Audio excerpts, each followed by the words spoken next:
Bonjour tout le monde, donc voilà ma livraison. Du coup elle est pas rouge, elle est noire. Et en fait c'est un véhicule de presse que la mienne n'était pas arrivée et du coup ils m'ont prêté celle-ci. Et donc c'est un modèle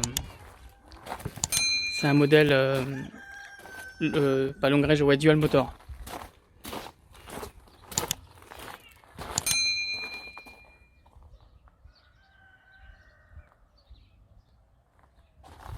Voilà, donc ça m'a permis d'essayer une dual motor.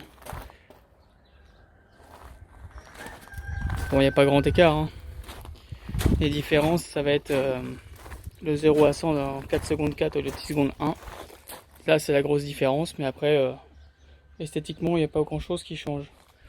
Par les anti-brouillard devant, parce que normalement c'est des caches noires. Voilà. Donc la mienne va bientôt arriver.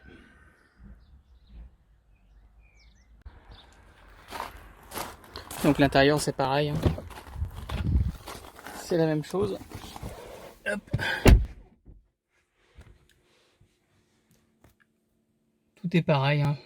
Alors dedans aussi il y a les avancées de porte. Tout... Les intérieurs, on voit vraiment pas de différence. C'est tout exactement pareil.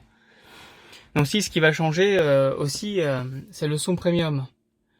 Donc en ayant comparé les deux, par rapport à la SR+, il y a quand même une sacrée différence de son. C'est même impressionnant le son qu'il peut y avoir dans cette voiture.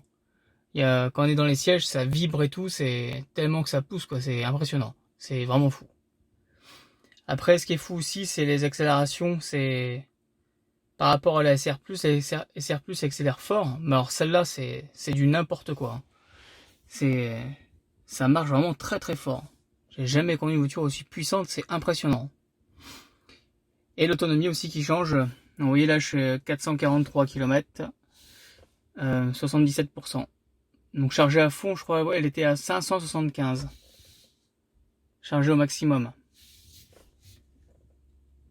575 et la nouvelle, l'ancienne, je crois, j'avais 420 à peu près. La nouvelle, je devrais avoir 439 chargé à fond.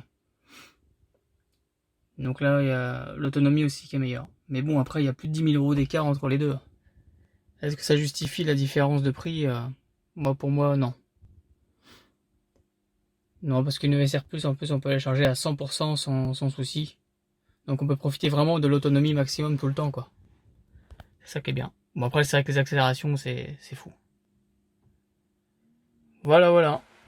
Voilà le petit essai de la dual motor. Donc super. Bon, la couleur noire, par contre, j'aime pas, hein.